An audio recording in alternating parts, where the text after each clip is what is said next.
ఆమెను ED case కవిత చేసిన మరో ఆరోపణ సార్, బీజేపీలో బీఆర్ఎస్ విలీనం అని చెప్పి. గతంలో కూడా కొన్ని ఊహాగానాలు వచ్చాయి, బీఆర్ఎస్ పార్టీని బీజేపీలో విలీనం చేసేస్తూ ఉన్నారు అని చెప్పేసి.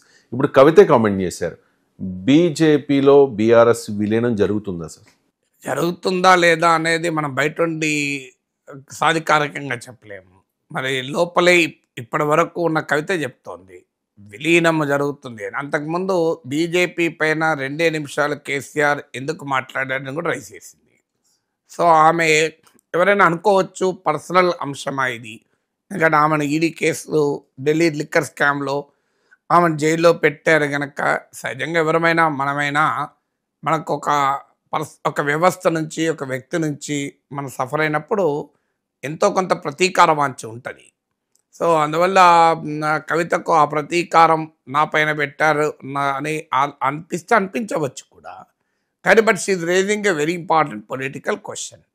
బీజేపీ బీఆర్ఎస్ సంబంధాలు ఏ రకంగా ఉంటాయని ఇప్పుడు ఆమె చెప్తున్నది ఏకంగా విలీనం అంటుంది. అంతకుముందు ఏమో సాఫ్ట్ అప్రోచ్ ఏంటి కేసీఆర్, ఇది మంచిది కాదు, బీజేపీ బీఆర్ఎస్లు కలుస్తాయి అన్న సంకేతాన్ని ఇస్తాయి అంటూ మై డియర్ డాడీ అనే లేఖలో కవిత ప్రస్తావించారు.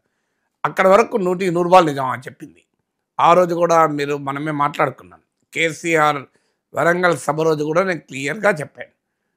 మొత్తం తన ఉపన్యాసంలో 2 నిమిషాలు బీజేపీ గురించి ప్రస్తావించి వదిలివేయడం తప్పనిసరిగా సంకేతాన్ని పంపిస్తోంది. కవిత దాన్ని రాంగ్ సిగ్నల్ అని వాడారు. నేనైతే సిగ్నల్ అంటున్నా, రాంగా రైటా చరిత్ర చెప్పాలి. కానీ సిగ్నల్ అయితే క్లియర్గా ఇచ్చారు, తన ప్రత్యర్థి పోటీ మొత్తం కాంగ్రెస్తోనే బీజేపీతో కాదు అని. దీన్ని కవిత క్లియర్గా తప్పు పట్టారు. అది కరెక్ట్ కాదు, అది పార్టీకి నష్టం అని. ఆమె వాదన కరెక్ట్. ఎందుకు కరెక్ట్ అంటే మనకు అసెంబ్లీ ఎన్నికల సమయంలో జరిగింది అదే కదా.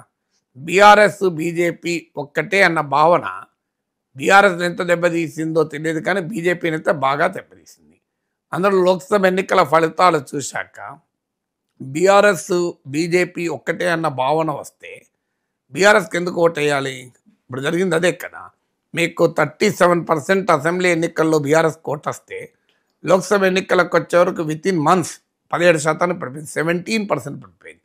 20% ఓటింగ్ను బీఆర్ఎస్ కోల్పోయింది. 20% ఓటింగ్ ఎవరికి పోయింది? కాంగ్రెస్కు పోలే. కాంగ్రెస్కి అసెంబ్లీ ఎన్నికల్లోనూ లోక్సభ ఎన్నికల్లోనూ అదే 40% ఓటింగ్ వచ్చింది. ఆ లాభం అంతా బీజేపీ లాక్కెళ్ళింది. బీజేపీ ఓటింగ్ అసెంబ్లీ ఎన్నికల్లో 14% ఉంటే లోక్సభ ఎన్నికల్లో 35%కు పెరిగింది. కాంగ్రెస్ పార్టీ 8 సీట్లు గెలుచుకుంటే బీజేపీ 8 సీట్లు గెలుచుకుంది. బీఆర్ఎస్కి 1 సీటు కూడా రాలే. ఆ 1 సీటు ఎందుకు రాలే? మరి కాంగ్రెస్ వల్ల రాలేదు అని అనగలమా? కాంగ్రెస్ వల్లనే అయితే మరి బీజేపీ 8 సీట్లు ఎట్లా తెచ్చుకుంది? అది రాకపోవడానికి కారణం బీజేపీయే. అసెంబ్లీ ఎన్నికల్లో బీఆర్ఎస్ సంపాదించిన పొలిటికల్ స్పేస్ కూడా లోక్సభ ఎన్నికల్లోకి వచ్చే వరకు కోల్పోవటానికి కారణం కాంగ్రెస్ కాదు, బీజేపీ కారణం. ఇక్కడ ఆ పొలిటికల్ స్పేస్ అంతా కూడా మీకు బీజేపీ ఆక్యుపై చేసింది. ఇంకొక ఉదాహరణ కూడా చెప్తాను. మీకు హైదరాబాదు దాని చుట్టుముట్టున్న ప్రాంతాల్లో బీఆర్ఎస్ మంచి విజయాలు సాధించింది, కాంగ్రెస్ దెబ్బతిన్నది. ఇక్కడల్లా ఎంపీలు ఎవరు గెలిచారు? మీకు సికింద్రాబాద్ నుంచి కిషన్ రెడ్డి గెలిచారు, మల్కాజ్గిరి నుంచి మీటల రాజేందర్ గెలిచారు, బిగ్చేవెళ్ళ నుంచి కొండా విశ్వేశ్వరరెడ్డి గెలిచారు. అంటే క్లియర్గా మీరు గమనించండి, ఎక్కడెక్కడైతే గతంలో అంతకు అసెంబ్లీ ఎన్నికల సమయంలో బీఆర్ఎస్ కాస్తన్ని సీట్లు వచ్చాయో అక్కడల్లా బీజేపీ గెలిచింది ఎంపీలుగా. మీరు ఉత్తర తెలంగాణ కూడా చూడండి, ఖమ్మం, నల్గొండ, వరంగల్ ఈ 3 జిల్లాల్లో అసెంబ్లీ ఎన్నికల్లోనూ లోక్సభ ఎన్నికల్లోనూ కాంగ్రెసే మంచి పర్ఫార్మెన్స్ చూపింది కనుక అక్కడ సంబంధం లేదు. అందువల్ల మీరు క్లియర్గా అసెంబ్లీ ఎన్నికల తెలంగాణ పొలిటికల్ మ్యాప్ను కలర్స్ మీరు పింక్ కలర్ అలాగే సాఫ్రన్ కలర్ ఇలా కలర్సే చూడండి. మీరు అసెంబ్లీ ఎన్నికల్లో పింక్ కలర్ ఉన్న ప్రాంతం మొత్తం సాఫ్రనైజ్ అయిపోయింది తెలంగాణలో. అంటే బీఆర్ఎస్ పొలిటికల్ స్పేస్ మొత్తం బీజేపీ తినేస్తుంది. అలాంటప్పుడు మరి బీఆర్ఎస్ బీజేపీ పట్ల ఏ వైఖరి ఉండాలి? బీజేపీ పట్ల మెతక వైఖరి ఉంటే ప్రజలు బీఆర్ఎస్కి ఎందుకు ఓటేయాలి?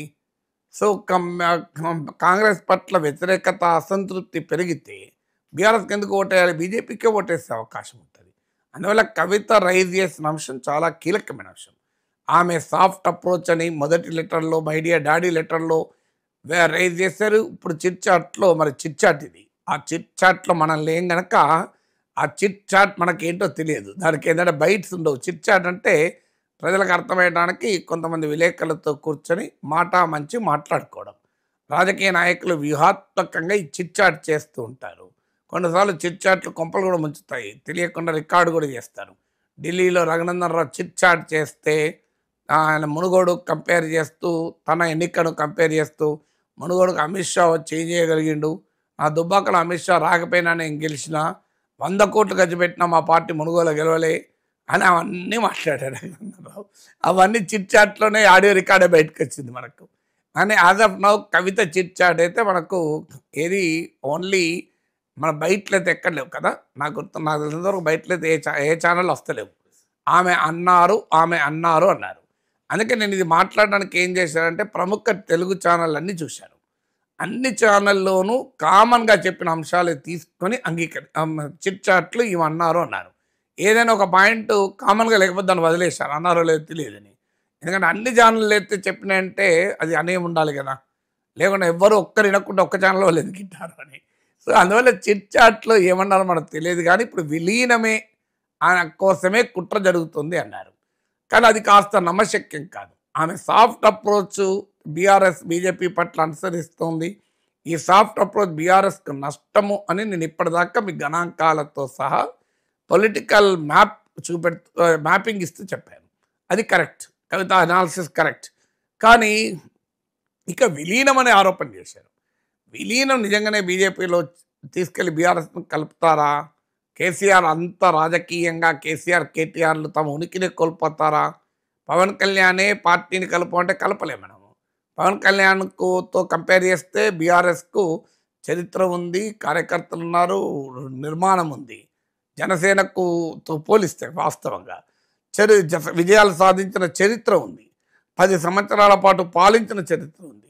కాంగ్రెస్ బీజేపీలు ఇద్దరినీ ఓడించి గెలిచిన చరిత్ర ఉంది. అలాంటి పార్టీని తీసుకెళ్ళి ఒక సక్సెస్ఫుల్ ఎంటర్ప్రైజ్, పొలిటికల్ ఎంటర్ప్రైజ్ కదా, ఒకసారి ఓడిపోవచ్చు, ఓడిపోతుంటారు ఎన్నికల్లో, అది వేరే విషయం. ఓడిపోతే దాన్ని తీసుకెళ్ళి విలీనాలు చేస్తారా?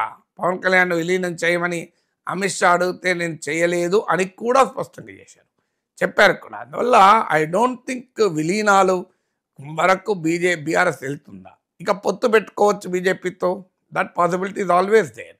వరంగల్ సభలో 2 నిమిషాలు బీజేపీని టార్గెట్ చేయడాన్ని బీఆర్ఎస్ నాయకులు నేను కొంతమందితో మాట్లాడాను. వాళ్ళ వివరణ ఏంటి అంటే కేసీఆర్ స్టైల్ అలా ఉంటుంది, పబ్లిక్ కమ్యూనికేషను.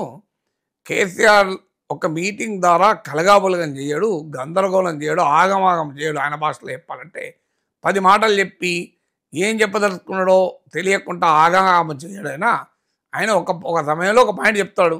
ఆ వరంగల్ సభ ద్వారా ఆయన చెప్పదలుచుకునేది KCR is back, KCR fight ready, battle ready అని చెప్పదలుచుకున్నాడు. ఇక దానికి అంతకన్నా ఇంకెందుకు చెప్తాడో అని అన్నారు. కానీ అది నిజం కాదు. Battle ready, okay, KCR ready to fight with whom అనేది కూడా ఇంపార్టెంట్ కదా.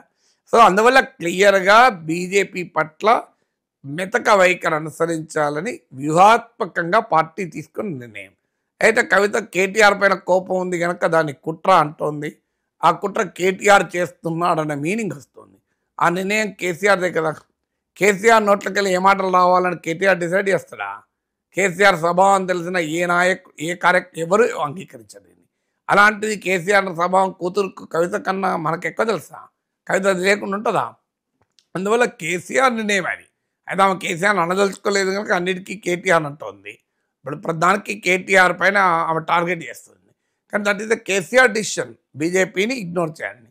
ఎందుకు భవిష్యత్తులో కలిస్తే కలవచ్చేమో లోక్సభ ఎన్నికల్లో.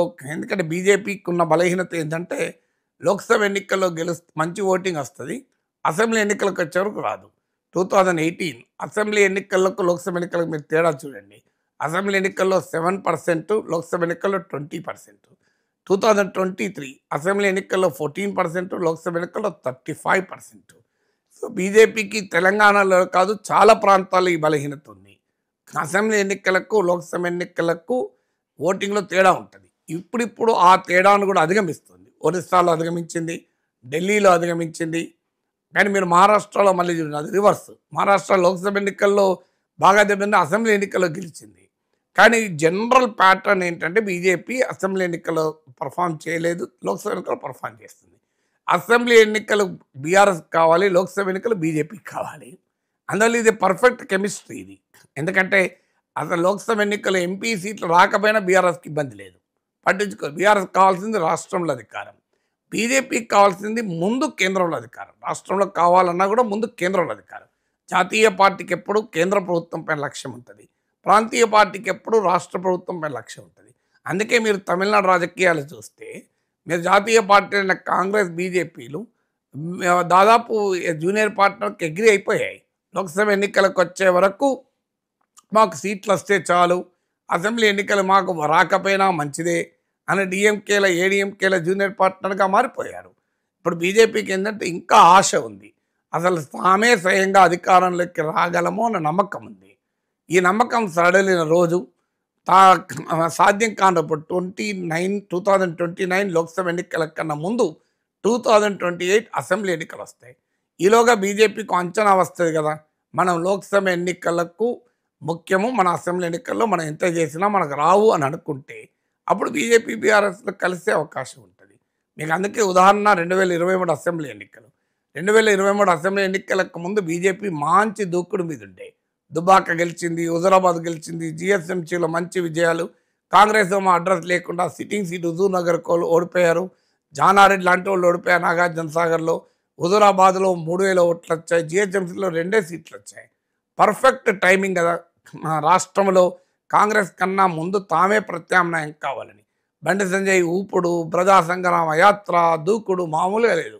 తక్కువని జాతీయ నాయకత్వం ఒక్క దెబ్బేసింది. మీరు ఆగండి, మీరు కనుక ఎక్కువ అడవాలు చేస్తే కాంగ్రెస్ పార్టీ అధికారంలోకి వస్తుంది.